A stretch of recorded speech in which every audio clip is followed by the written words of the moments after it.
You're listening to the Naked Bible Podcast. To support this podcast, go to nakedbiblepodcast.com and click on the support link in the upper right-hand corner. If you're new to the podcast and Dr. Heiser's approach to the Bible, click on New Start Here at nakedbiblepodcast.com. Welcome to the Naked Bible Podcast, episode 67, Leviticus, chapter 5. I'm your layman, Trey Strickland, and he's the scholar, Dr. Michael Heiser. Hey, Mike, how you doing? Very good, very good. Good to be back in the Leviticus some more. Absolutely. Well, we're trucking right through, so I'm excited about number 5. Yeah, I actually got a comment on the blog that someone said, hey, I learned something from Leviticus. I had an aha moment from Leviticus. So yeah, I agree. I think the biggest thing that I've taken away from it is the decontamination thought process behind it. Yeah. That was really an aha moment for me. Well, good. Well, today we're going to hit chapter 5. And for, again, those who listened to the last episode, chapters 4 and 5 were laws governing sacrifices of expiation. In other words, they had something to do with atonement. We talked about what atonement meant in Leviticus, basically the idea of purging or wiping away, not covering. And then also the concept of forgiveness, meaning, we talked last time in Leviticus 4 about sacrifices for inadvertent offenses. So there was really no moral issue. So the concept of forgiveness was that God looks at the person bringing the proper sacrifice, and sort of the matter is settled. God looks upon that favorably. You did what you needed to do with the right attitude, and it was inadvertent, and we're good. So that was chapter 4, and I had made the comment in that episode, and also probably at least once before, that when we hit this section, we're going to be reading about sacrifices concerning unintentional offenses, unintentional sins. And basically that's what the sacrificial system is about. I mean, if you do something defiantly, we talked a little bit about this already, then there were more severe consequences for that. And in many cases, there's no sacrifice. There's nothing you can do about it. And we're going to get into more of that today in Leviticus 5, but we're going to see an exception to this. But the exception, again, really isn't about moral absolution. The exception is something that is done intentionally. And if there is regret, and there's only a certain types of offenses where this would apply to. If there is regret, then the guilty person is allowed an opportunity to pay retribution, or reparations is probably a better way to say that. To just restitution is the word I'm trying to think of here. So there's an opportunity to pay restitution, not retribution. That's the wrong word, but restitution or reparations. So chapter 5. You will see sometimes in commentaries and literature referring to what most English translations have as the, quote, guilt offering. It's better rendered, better understood as the reparation offering or the restitution offering. So you'll see that at some points in the literature. So we'll get there in chapter 5, and we're actually going to spill into chapter 6 a little bit, because in the Hebrew Bible, the first 7 verses of chapter 6 in English translations are actually in chapter 5. So when we get to that point, I'll just issue that reminder again, so people will wonder, well, why are you going into chapter 6? Well, the answer is, we're not really in chapter 6. We're in chapter 5 according to the Hebrew Bible. There are not a huge number, but there are a fair number of instances. I guess you can chalk this under Bible trivia, where the versification of the Hebrew Bible is not the same as the versification in English Bibles. Sometimes that's due to the Septuagint, sometimes it's not, sometimes there are other reasons, but it happens. And we're going to hit one of those today. So let's just jump into chapter 5. Last time it was the sin offering, the decontamination offering in Leviticus 4. Leviticus 5 is going to be the so-called guilt offering. So let's, just jump in here. We might as well start with the first 13 verses. And the first 13 verses of chapter 5 still involve some language about the sin offering. You're still going to see the sin offering mentioned. And I said this during the last episode that, the sin offering stuff spills into chapter 5. And this is just another reminder of that. But you're going to see references to sin offering procedures, but then you're also going to get other offerings mentioned. For instance, in Leviticus 5:7, there's the mention of the burnt offering, and also later in the chapter, the guilt offering. And I had made the comment before when we introduced Leviticus that sometimes the offerings will overlap, in that certain things will happen where the offerer either is required to or can bring more than one kind of offering, again, depending on what the situation is. So let's just read the first 13 verses here of Leviticus 5 to start off here. If anyone sins in that he hears a public adjuration to testify, and though he is a witness, whether he has seen or come to know the matter, yet does not speak, he shall bear his iniquity. Or if anyone touches an unclean thing, whether a carcass of an unclean wild animal, or a carcass of an unclean livestock, or a carcass of an unclean swarming thing, and it's hidden from him, and he has become unclean, and then he realizes his guilt, or if he touches human uncleanness of whatever sort the uncleanness may be, with which one becomes unclean, and it's hidden from him, when he comes to know it and realizes his guilt, okay, these are all parenthetical statements. Verse 4, or if he utters with his lips a rash oath, okay, or if he does this, or if he does that. Basically, the feel here is that you become ritually unclean in some way and you don't know it. Verse 6, he shall bring to the Lord as his compensation for the sin he has committed, again, even though he didn't know it. And the word compensation there is asham, which is going to be the word for the quote-unquote guilt offering. Notice ESV translates it compensation. There's restitution idea here. If you become unclean, you don't know it, and you sin unknowingly, then you bring the Lord your compensation for the sin that has been committed, a female from the flock, a lamb or a goat, or for a sin offering. So right there you have a reference to the asham, the guilt offering, and in the same verse, the sin offering, the katat, that we talked about last week. So here you have offerings overlapping. And the priest, the end of verse 6, shall make atonement for him for his sin, for his transgression. And even though he didn't know about it, but when he comes to know about it, there's something you need to do now. You need to become ritually pure. Verse 7, but if he cannot afford a lamb, then he shall bring to the Lord as his compensation, there's the word again, asham, as his compensation for the sin he has committed, 2 turtle doves or 2 pigeons, one for a sin offering. Okay, so the compensation, the asham, which in many translations is guilt offering, the compensation is both for a sin offering and the other pigeon for a burnt offering. So now you got 3 offerings referred to here in verse 7. So again, the reason I'm reading through this is because really 2 things, to show you that, again, offerings overlap. Remember, the burnt offering was so that you could approach the Lord. The katat, the sin offering, is actually a decontamination offering. So that, again, decontaminates sacred space, sacred objects. It insulates holy things from you because you're ritually impure. And then we're getting into material in Leviticus where what you're bringing is also viewed as a compensation for something. That's going to become more explained as we keep going in chapter 5. So the overlap is I think, significant. That we take note that this actually does happen. And also, again, to introduce the idea, the second reason I'm reading through is this compensatory idea, this restitution idea is going to be important in this chapter. So continuing with verse 8. So the guilty person shall bring them to the priest, who shall offer, in this case, the 2 pigeons. The first one for the sin offering, he shall wring its head from its neck, but shall not sever it completely, and he shall sprinkle some of the blood of the sin offering on the side of the altar, while the rest of the blood shall be drained out at the base of the altar. It is a sin offering. Then he shall offer the second for a burnt offering according to the rule for that one. And the priest shall, quote, make atonement for him for the sin he has committed. He shall be forgiven. So again, you will be purged of your impurity. That's the atonement language, purged of your impurity that you have incurred upon yourself through something you did with really inadvertence, without real knowledge of it. And God will be good with you. Okay, you'll be taken care of. There will be sort of nothing to your account. Verse 11, if he can't afford 2 turtle doves or 2 pigeons, you got to be pretty poor here, then he shall bring as his offering for the sin he has committed 1/10 of an ephah of fine flour for a sin offering. He shall put no oil on it, shall put no frankincense on it, for it is a sin offering. Again, those are the rules for the sin offering. And he shall bring it to the priest. The priest shall take a handful of it as its memorial portion, burn it on the altar. On the Lord's food offerings, it is a sin offering.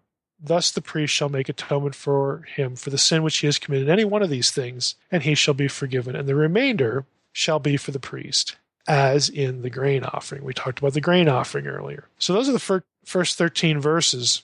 And there's some issues here we need to talk about. These 13 verses deal with, again, what scholars might refer to as acts of neglect.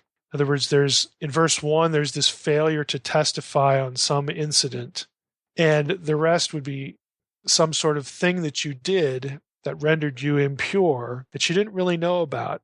And so there was a failure to deal with the impurity until the point is reached where you are alerted to the fact that, oh, I didn't realize that I've become ritually impure. I better take care of that. So the first 13 verses here tend to be referred to by scholars as failures of or acts of neglect or sins of omission or something like that. So there's that issue sort of to properly frame them. But there's an issue with the first one at the beginning of the chapter. I'll read it again. If anyone sins in that he hears a public adjuration to testify, and though he's a witness, whether he has seen or come to know the matter, yet he doesn't speak, he shall bear his iniquity. Now that sounds very deliberate. Doesn't sound inadvertent at all. But the rest of the stuff in the next 12 verses is clearly inadvertent. So what the problem is, what's the relationship between these things? How do we understand everything in the 13 verses when you have the first thing in the first verse seems different in character than what follows in the next 12? Well, there's basically three views of this. Some scholars see all of the acts of the first 13 verses as intentional, all of them. But the act of verse 1 is singled out as defiant, as deliberate. Well, I should say deliberate and defiant aren't the same thing in Leviticus. Deliberate it's not inadvertent. I mean, you made a decision to do this, but defiant is sort of an attitude issue, an intent issue, sort of, there's a pomposity to it. Again, a defiant sort of stance. I don't care what God says, I'm going to do this, as opposed to, well, I'm afraid to testify and I think I'm not going to do that. Again, it's a little bit of a motivation difference. So we want to be careful to observe that. But some people say, hey, they're all intentional. Only this one is defiant. So that one is, since it's defiant, this view says, is why the verse says that person's going to bear his iniquity. But the rest of them, again, are not intentional. They're not defiant. And so there's provision for sacrifice. Okay, that's one approach. Second approach, some scholars would see all of these acts of neglect as intentional, but none of them are defiant, even the first one. That is, they would characterize the person who doesn't testify when a public call has been issued. Hey, if anybody knows about, who did this or that crime, you need to say something. Some scholars would say, well, maybe the person's just hesitating. It's still deliberate, it's still a decision, but they're not doing it defiantly. And so some would say all of these things are defiant, are intentional, but none of them are defiant. We don't have to read defiance into the first one. And then naturally that raises the question, well, then why does the first verse say he shall bear his iniquity? Well, the answer would be the bearing of the iniquity would speak to the fact that whatever circumstances were sort of described in the public adjuration, the public call to testify, this person may still suffer consequences, but it's still not defiant. And that takes us into, we need to say something about what this public adjuration is. The public adjuration, again, was a sort of a forceful call to the community that if anybody knows what's going on or what happened here, who the guilty people are, you need to come forth as a witness, lest, and then there's typically some sort of consequence for not coming forth. That's all I want to say right now, because I'm going to get into what the specific Hebrew term means in a moment. But the call to adjuration isn't just sort of like today a cop goes on TV and says, please, please, testify, help us solve this crime. It's a little stronger here in Leviticus, again, by virtue of the term that's used, and also just the culture. The culture was, you need to come forth, because if you don't and we find out, then there's going to be consequences. There's a little bit of a threat that goes into what the ESV has translated here as a public adjuration. So, but some people would say, look, yeah, okay, somebody hears that, decides, so it's intentional, not testify, but it's still, it's too much to call it defiant.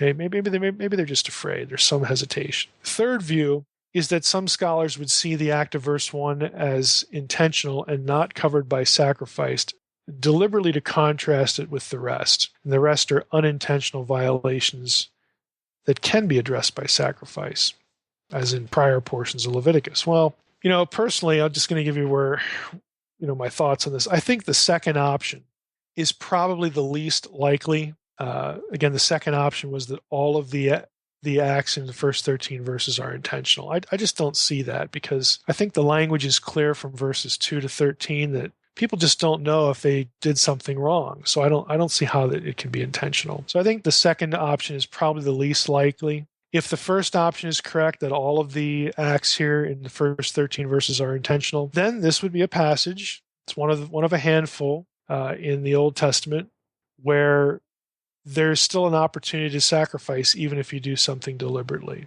But even if that's the case, we're still not dealing with a defiant sin. So there's really no sacrifice solution for defiant sins. If the third option is the best one, well, then it's still true that sacrifice only addresses unintentional sins. So, there's a difference of opinion here. It's not terribly important. I think we are going to get some clear exception language as we go on. So when we hit that, I'll mention it again. Now, before we leave verse 1, I want to go back to this, he shall bear his iniquity, in this public adjuration idea. So the first verse again says, if anyone sins in that he hears a public adjuration to testify, though he is a witness, whether he has seen or come to know the matter, yet he doesn't speak, he shall bear his iniquity. Now the Hebrew word here that's in the ESV that's translated public adjuration is Allah, which elsewhere in the Hebrew Bible, this is kind of interesting, refers to a curse that's put on someone. Isaiah 24:6 is an example of that. Just look at that verse quickly. Therefore, a curse devours the earth, again on Allah. It can be a curse laid on, in that case, sort of a general curse statement, devour the earth, curse devours the earth. It can also be a specific curse laid on someone, an individual. Ezekiel 16:59, for thus says the Lord God, I will deal with you as you have done. You have despised the oath in breaking the covenant. Again, the oath language there is this adjuration. So God is going to punish someone directly for that. You have, let me see if I can find another one here. Proverbs 29:24, the partner of a thief hates his own life. He hears the curse, that is the Allah, but discloses nothing. In other words, he's called on to testify and he doesn't do it. So he's willfully putting his own person under threat. He's risking potential harm. The same word Allah could be a curse that's part of an oath, part of a covenant, treaty, agreement, that sort of thing. So without belaboring it too much, this public adjuration often would include consequence, cursing language that, hey, we have a situation here. We need witnesses to come forth. And again, it's more than just, oh, please help us. It's, hey, we want to know who did this so the guilty is punished and not the innocent. And if we find out later that you knew, then here are some consequences. And those would actually be issued in the public call for witnesses. So that's why the language is what it is really in verse 1, that this person's going to bear his iniquity, even if it wasn't defiant. Let's say he's just fearful. Well, if they find out later that guy knew, there's still going to be consequences, even though it wasn't this high-handed, defiant, snubbing God kind of attitude. So even if he didn't have the worst attitude, he could still suffer consequences. Certainly if he's defiant, then there are going to be consequences if they find out. I mean, people might regret, like, oh, why didn't you come earlier? Why didn't you just respond? Even though we know you weren't doing this defiantly, there's still consequences. We still have to follow the law. We still have to follow this adjuration. And now you're stuck. That's one thing. If someone's just doing it like, well, screw you, kind of thing. Well, then, hey, we don't really care if there's consequences. We're certainly happy to dish them out. So you have just, again, sort of an odd situation there. Let's go down to verse 14. And this is really sort of the heart of the matter for today's episode. This is when the quote-unquote guilt offering gets a little more detail. It's already been mentioned, and it overlapped with the sin offering and the burnt offering. But I want to say something more specifically about the guilt offering. So here's the rest of the chapter. It's only 5 verses. Verse 14, the Lord spoke to Moses saying, if anyone commits a breach of faith and sins unintentionally in any of the holy things of the Lord, he shall bring to the Lord as his compensation. There's that word again. The Hebrew word is asham, again, usually translated guilt offering. But he shall bring to the Lord as his compensation a ram without blemish out of the flock, valued in silver shekels according to the shekel of the sanctuary, for an asham, for a guilt offering. Now, ESV actually takes the same word there. Let me read it again. He shall bring to the Lord as his compensation, asham, for a guilt offering, asham. It translates the same word two different ways. First time compensation, second time guilt offering. Again, exactly the same terminology. I don't know why they did that because, frankly, I think translating it guilt offering, okay, the person here, again, it's still unintentional. If anyone commits a breach of faith and sins unintentionally, it's still a violation. It's still unintentional here. In a couple verses, we're going to get into some things that are certainly intentional. So there's still guilt. And so I get the idea of translating it guilt offering. But why don't you do that in the first part? He shall bring to the Lord as his guilt offering. Why translate it compensation? Well, it's because the translator knows, and I think in this case didn't really do a good job, of knowing that the issue with this offering is restitution. So this kind of mixed translation, I think, creates some flawed impressions in the whole sacrifice. Because when, again, what did I say last time? When we hear sacrificial language of the Old Testament, because we're Christians, because we are more familiar with the New Testament, because that's all we ever hear preached, or whatever the reason is, we tend to filter the language of the Old Testament through the New Testament, through the work on the cross. And so when we hear guilt offering, we read that in our translation, we might be led to think that, oh, when the sacrifice is killed, the blood is applied to the offerer and he's clean now, just like what Jesus did. Or that the offering, covers, defiant acts, every kind of sin, just like Jesus does. Well, none of those things are true. It doesn't cover everything. And it's never, the blood of this sacrifice, again, like the other ones, is never applied to the sinner. So again, we're at risk here because we filter the Old Testament through the New, just sort of subconsciously, of misunderstanding. And in this case, I don't think the translation helps. What you need to get in your head is that the quote-unquote guilt offering is about paying restitution. That's the guts of the whole thing. So if we go back again to verse 14, let's just slow down and pick a few things here. If anyone commits a breach of faith, well, what is breach of faith? What is that? The Hebrew term is ma'al, and commentators like Levine, will point out that the etymology of Hebrew ma'al is not certain. That is, it's unclear as to what, sort of comparative Semitic term, what broad Semitic term this one could have come from, because Hebrew has homographs. I've mentioned this before. The Semitic languages are going to have several words that could be behind ma'al, and the question is, well, which one applies, to this is the one that's used here in Leviticus 5. Well, it's not clear. Levine actually says this. I'll quote him a little bit here. He says, all biblical occurrences of this term relate directly or indirectly to ancient notions of sacrilege and impurity. As such, it is an appropriate term for misappropriation of sanctuary property. It may also refer to betrayal of trust in some contexts, like with marital infidelity. In some contexts, it's used for acts of deceit. In other cases, it's used of a violation of the covenant between God and Israel through worshiping foreign gods. In legal texts, Levine points out the crime of ma'al involves actual loss of property. And so, we'll shut Levine off there for the moment. His view, and I think it's borne out by what follows a little bit in the remainder of the chapter, is that the breach of faith here has something to do with the unintentional misuse or destruction or some kind of misuse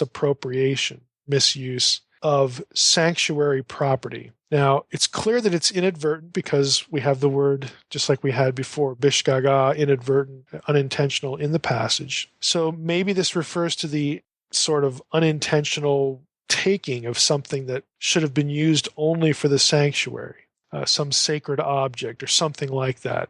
It's a possibility. If it is, then this is a good example of if that's done unintentionally, then it can be taken care of through the restitution sacrifice. This is quite in contrast to like what Achan does in Joshua 7, where he goes and deliberately takes something that had been put under the ban, put under the cherem in the tent, and of course loses his life, for it when it's found out. Another possibility here is that the breach of faith refers to an inadvertent touching, not necessarily taking, but touching or handling a sacred object. That's, again, possible. A lot of scholars would come down more specifically that it refers to, again, some piece of sanctuary property, not something owed to the priest, like maybe they took part of a sacrifice or ate the wrong part. Most scholars would say this language, ma'al, because of the way it's used elsewhere, when there's clear loss of property or damage to property, probably in this context refers to that same kind of thing going on, that something was associated with the sanctuary itself and was either misused or damaged or destroyed or accidentally taken away from sacred space. If that happens, if there's this, quote, breach of faith, ma'al, and it's unintentional, the point of the verse is that, okay, now you need to bring compensation. You need to compensate the priesthood, the people in charge of the sanctuary. You need to compensate them for this loss. And so you bring a ram without blemish from the flock, valued in silver shekels, according to the shekel of the sanctuary for a guilt offering. It has to be a certain level of value to it. And he will, in verse 16, he will make restitution for what he has done amiss. That's actually the word kata, which to miss the mark, to sin, as we discussed last time. So you bring restitution for what you've done amiss in the holy thing, and that is the word there for HaKodesh, the sanctuary, and you will add a fifth to it. You add 20% to it and give it to the priest. So that's verse 16, Leviticus 5. And the priest shall make atonement for him with the ram of the guilt offering, and he'll be forgiven. So again, what's going on here is that if you were an Israelite and you inadvertently touched something that belonged to the sanctuary, or destroyed it, or damaged it, or picked it up when you were cleaning up, whatever, and off you go to your tent, and you realize, when you unpack whatever it is you brought to your tent, it's like, holy cow, this belongs in the sanctuary, and here it is, in my tent. What do I do? Because it's a violation. Well, if it was unintentional, and I think this is especially clear if something is unusable again, like if it was destroyed or damaged, then what you did was you took a ram at a certain value. It had to be 20% more than the weight of the shekel for that object weighed, again, the precious metal and all that kind of stuff, whatever metal it was made of, whatever the shekel weight was, you had to compensate 20% beyond that, take it to the priests, and then you were good. And what the priest would do is actually something we're going to discuss next week. It's in Leviticus 7, because in this chapter, the restitution offering is never described as being slaughtered. In chapter 7, it will be. And there's something done with the blood, and part of the animal is, again, a food offering for the Lord. We talked about that before. Another part of it is for the priest. So the priest, again, the priests have no income other than what they're able to eat in certain kinds of sacrifices. And so this would have been an important part of their livelihood. Israelites needed to make sure that they were doing what they needed to do, not only and primarily, of course, it was you need to take care of impurity so that the sanctuary is not defiled, because there could be serious consequences to that. And there are certain incidents in the Bible that point that out. People die and they get injured or whatever. So yeah, you need to worry about that, but you also need to do this so that the priesthood is taken care of too, because they have no other means by which to support themselves. So it was something that they needed to pay attention to. So probably in these couple verses here, we have an unintentional act, and this is what you do. You pay restitution 20% above. Now, the last 3 verses of chapter 5 are a little bit different. It says, if anyone sins doing any of the things that by the Lord's commandments ought not to be done, though he did not know it. So there's still this ignorance kind of thing going on, but yet it is an act with intention. Okay, if anyone sins doing any of the things that by the Lord's commandments ought not to be done, though he did not know it, and he realizes his guilt, he shall bear his iniquity. And not really expected there. He shall bring to the priest a ram without blemish out of the flock, or its equivalent for a guilt offering, and the priest shall make atonement for him for the mistake that he made unintentionally, and he shall be forgiven. It's a guilt offering. He has indeed incurred guilt before the Lord. So there's, again, this feels, to many scholars, less accidental than the other ones, but you still have this, the person doesn't have complete knowledge of what he's doing, and therefore it's not a defiant act. See, a defiant act would be when, look, I know what I'm doing right now is against God's will, and I'm going to do it anyway. Whereas in this case, there's a question, but you still do it. And you find out later that, yep, you shouldn't have done that. Okay, that's viewed differently than, again, this defiant, sort of arrogant, sinning with hubris, kind of disposition in a person. So the law distinguishes those kinds of intent. Now, Levine writes about some of these verses that regarding the inadvertent misappropriation of sanctuary property in the first couple verses, verses 14 and 15 and 16, that's different than this. And he says, there were no witnesses to the crime. The usual laws of testimony before were not applicable. But in this case, the accused realizes that, yes, I did something of my own will, but I found out only later that it was something I should not have done, whereas before it was like just a complete accident. Nevertheless, he's still guilty, but he is still given the opportunity to make restitution, to make up for it. And there's still an opportunity for this restitution offering. So what Levine, again, is trying to say and articulate here is that, look, this is an instance where it's not a complete accident. It's not completely inadvertent. There is a decision made to do a certain thing, even when you had doubt. And it turns out that you should have listened to your doubt, but you did it anyway. And God knows that you did it anyway. It wasn't a total accident. This was an act of your will. But yet now you realize that you made the wrong decision.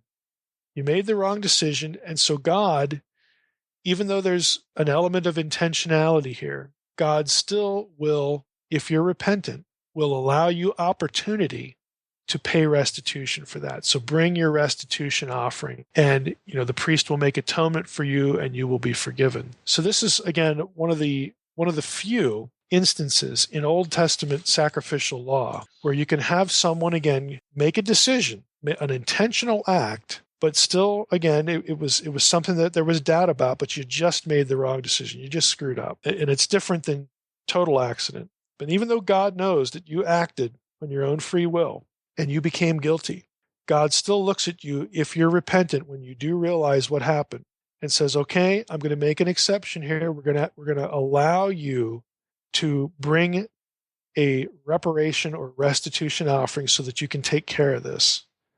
You're still allowed to do that, even though it wasn't done with total ignorance or totally accidentally. So this is sort of, in my mind, kind of an exception that sort of proves the rule. I mean, it was a really serious thing in the Old Testament system for anyone to sin defiantly. You're basically out of luck. Okay, if you sin knowingly, willingly, defiantly, as opposed to total accident, or I'm not sure, but I'm going to do this thing and I'm going to take the risk, and then you wind up, being on the wrong side of that risk. All that's different than the attitude of the sinner that just says, who cares? Screw God. I don't care about this rule. I'm going to do what I want. I'm going to get what I want. I'm going to sleep with who I want. Whatever. You act defiantly. That was viewed quite differently than some of these other circumstances. In other words, God, in this passage, the heart was part of the assessment. It's not just, did you do it or not? It wasn't a black and white letter of the law. This is sort of one of those spirit of the law kind of passages where the intent of the person is factored into what's going on. And the grief that they have over making the wrong decision is factored into what's going on. So I think it's a significant passage, but still, it still highlights the severity of how sin was looked at in the Old Testament. So segueing again to wrap up here, just a few thoughts of how this, might potentially apply to our thinking, and especially how we view this in contrast to, or in light of, the New Testament. The principle here is that sins that are defiant and for which there's no restitution, and no restitution is frankly possible, have no resolution other than being cut off from the community. So, if you do something defiantly, and if you kill somebody, there's no restitution for that, dude. Now, if you did it accidentally, you have the refuge, the cities of refuge, and the whole avenge your blood thing. We've actually commented on that, I think in our first episode, or maybe the last one. I can't remember when. But even that, because it was a life or death thing, the law did distinguish. But that's a good case where you can't restore that. you rape a girl, you can't restore her virginity, or her status prior to the rape, as being somebody's wife. I mean, she's violated, and that doesn't go away. You can't make restitution for that. So when you have sins for which there is no restitution, and especially if they're defiant, it's a serious thing. You are cut off from the community. That either means the death penalty or some sort of banishment, we've talked about before. So the sacrificial system just doesn't address that. And those offenses that could be addressed were the ones where there was no defiant intent and there's genuine repentance. There's a voluntary realization, I did wrong, and I'm sorry, and I want to make this right. But even then, think about it. You couldn't just... Since the disposition of your heart is still an issue, just bringing the sacrifice was not enough. In other words, here's a scenario. Let's say that, okay, I don't know if this is going to render me unclean or not. I'm not sure. I'm going to take the risk. I'm going to make a decision, and then I wind up on the wrong side of it. Well, if my attitude is, I blew it. I'm sorry. I'm going to go to the priest. We're going to make this right. That's one thing. But what if it's like, this is a nuisance. Okay, I screwed up. I made the wrong decision, whatever.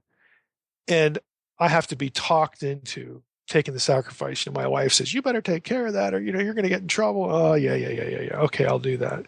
Well, that's not sorrow of heart. I mean, what was described here in Leviticus, the system, and again, we can sit here and wonder how well was this enforced, sure. But the system was designed to, really respond to the person who was sorry for their sin. They weren't defiant, and they could make restitution. There's an opportunity there. It's not, so that somebody could twist their arm and say, okay, I don't like this calf over here. Let's kill that one. That is not adequate, even if it was of the right value. The heart is still an issue. So the sacrifice itself is not going to be adequate in the spirit of the law. A third thought, the restitution offering didn't absolve someone of the moral guilt of the offense. And I think this is an important lesson for us. Again, in what respect? Well, in the respect of, again, appreciating how much better we have it on this side of the cross. The restitution offering didn't absolve the person of moral guilt. In other words, they were actually guilty. That was a fact. The sacrifice didn't make them, like we hear preachers say now, because of the New Testament, rightly so. It didn't make them as clean as though they'd never sinned. That's not what the quote unquote guilt offering did. It's not what the restitution offering did. They were guilty. And when you brought it, everybody knew you were guilty. What it did was it allowed you the chance to make amends. Okay, that's what it did. So it was kind of limited. You're not like morally clean now. Yes, the matter's taken care of with between you and God, and you don't put yourself at risk by approaching sacred space or anything like that. The matter's taken care of, but it doesn't make you as though you'd never sinned. It's not like you're not going to be known for someone who had done this. There's still going to be some consequences there, and we have that too today, but in God's eyes, it's a little more clean. We're placed in Christ. God looks at us as though we'd never sinned, and He looks at us and sees Jesus. All these New Testament thoughts. That isn't actually what's going on here. It's that, okay, God says, I know your heart. I know you want to make amends. Here's a chance to do so. And that's sort of where it stops. The frightening thing is, what if you didn't have enough wealth to make restitution? Because you'll notice in the last 3 verses, it doesn't talk about, the pigeons and the grain and all that kind of stuff. You have to have a commensurate value sacrifice to make restitution if something was destroyed. So you might, in theory, have to wait. You might want to make amends, but you can't do it just right now. You might have to wait. You're sort of in a limbo status or something like that. We don't have to worry about that in the New Testament, but at least in the Old, there was a chance to make amends if their heart was right. And in our case, we can be forgiven for sins, think about it, for which restitution is impossible. There are none of these limitations in the New Testament forgiveness language. Well, the work of Christ is good enough if you have the right attitude, or if you can make restitution, then what happened on the cross will cover you. But if you can't make restitution, then it doesn't. There's nothing like that in the New Testament. We can be forgiven for sins for which restitution is impossible. And our repentance and faith in God's own sacrifice is sufficient for any circumstance at all. So again, if you're a Jewish reader, or a Jewish convert to Christianity, and you know your sacrificial system, and you read books like Hebrews, or you hear, Paul preach or something about, the extent of forgiveness and whatnot, that's a little mind blowing. It's a little mind blowing because it's so much better than what you had going into that situation. You don't have to worry about, well, what was I thinking when I did this? Is God going to look at this as inadvertent or accidental, or am I sure that God's not going to sort of decipher this thing I did as defiant or not? You don't have to worry about any of that. Okay. You are covered regardless of the circumstance and regardless of whether restitution is possible or not. Again, it's just a superior sacrifice, which is the whole point of that section of the book of Hebrews. Mike, I wonder what the gossip was like back then. There goes so-and-so with the ram. I wonder what he did. I wonder what he's guilty of. Wonder what he did. Trey's got 2 turtle doves. There he goes. I wonder what he did. Can only imagine the gossip back then. Yeah, because it's visible. Yeah. I mean, you have to take the things to the sacred area, and people are going to see that, family members, people who aren't family members, and they know the system. Absolutely. There goes Mike with a... it'd be like, I'm not a Catholic, but it's like if people see you going into the confession booth. It's a poor analogy because, like every good Catholic is going to say, well, we all sin and that kind of thing. But but there's still this, we know you had something to take care of, even though we know we all do. But the fact that we saw you go into that confessional booth, or we saw you take that animal or those 2 pigeons or whatever, I think you're right. It would start tongues wagging. It would start suspicion. Yeah, it's a whole nother level of accountability. If you've got to walk this animal through the village and everybody knows what's going on, it's something to think about. Yeah, it is. It is. Now, and I'm not going to say it's not an advantage, because it is. You take things privately to the Lord, but still, if we're honest with ourselves, we take that advantage and we sort of, we kind of, I'm looking for the right word here. I want to say we can sort of, abuse it. That I'll, and I know people, because they've told me, afterwards, I did this thing knowing I could confess it to the Lord. Nobody would know about it. Well, that's really not the spirit in which this is intended. That's really presumptuous, but I know Christians who thought that way, and thankfully, if they're telling me, then they know that was wrong, but there's still that opportunity. We take something good, and we can sort of abuse it, sort of misuse it. I'm just surprised there's any animals left. Yeah, really. I don't know. Maybe if you saw people getting killed or something like that. The priest is like, no more. I can't eat anymore. No more. Please bring me some bread. Yeah, really. I hope we get some poor people here. I'm tired of this. Okay. Well, that's good, Mike. We appreciate you covering Leviticus 5. Why don't you tell us about your new events calendar on your website? Oh, yeah. People should be aware that I've added an events calendar to the website. You can go to drmsh.com/events and you'll get the calendar. It's going to be incomplete. When you look at it, you'll be able to scroll through months. At the bottom of the calendar, there'll be a little thing to click on for the next month. If there's an event, you will see it described in terms of the location for whatever day it is. But if you click on any of them, sometimes there'll be full information. Other times it'll be something like, hey, to be arranged or something like that. But I wanted to have some place where people are alerted to the fact that there are events happening right now. What we're looking forward to is there's an event in Missouri, October 2nd and 3rd coming up. There's going to be one in Plain City, Ohio on November 7th, I believe that is. I'm also booked for Denver in February, and still in negotiation for a couple other locations. There's one in Michigan that I'm talking to somebody in Michigan back and forth, and something in New Jersey.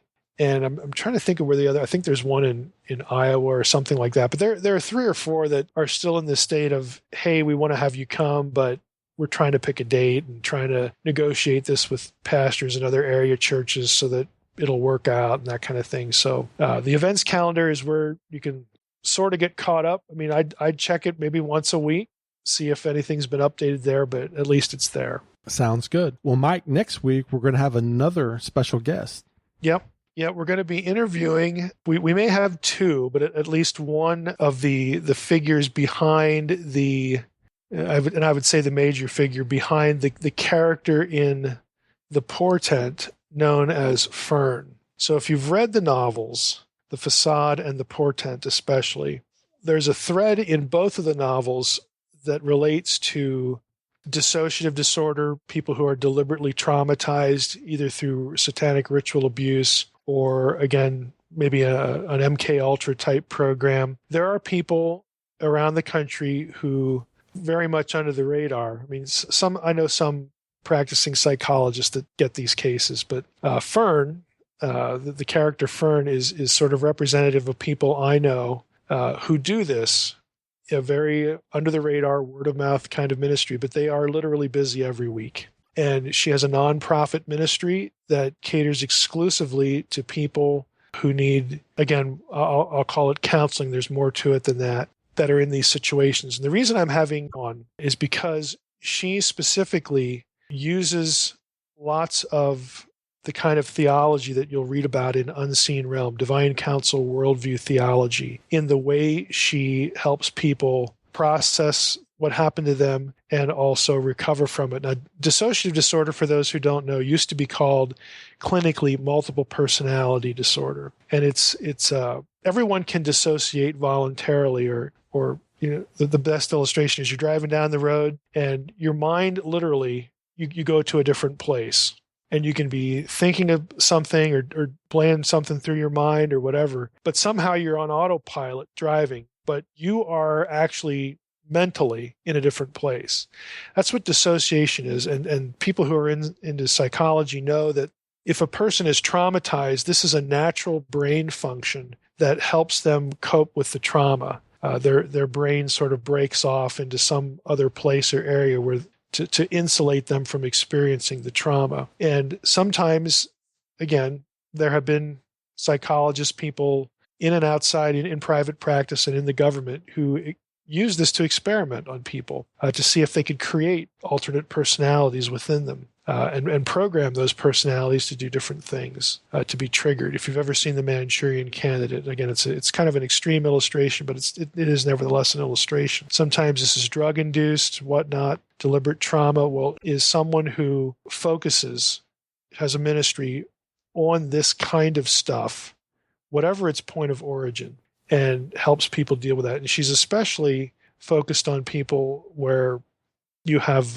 real demonization occurring or something that involves ritual abuse and programming people for nefarious purposes and things like that. So I think she's an interesting guest because it's a good deal off the beaten path, but yet at the same time, I want her to explain to the audience how she finds the spiritual warfare stuff that is rooted in the text in its own original context. In other words, the divine counsel stuff, how she has found that useful in helping people. This is not deliverance ministry. It is actually pretty suspicious of deliverance ministry, to be honest with you. This is something different, and she has found the theology that many of you are very familiar with very useful for what she does. So I thought it would be just, again, I'm bringing people into the orbit here that know the content pretty well and find it useful for whatever thing they do, whether it's just preaching, just instructing people, or in case something more specific that you'd put into the counseling area, how they use it, how they find it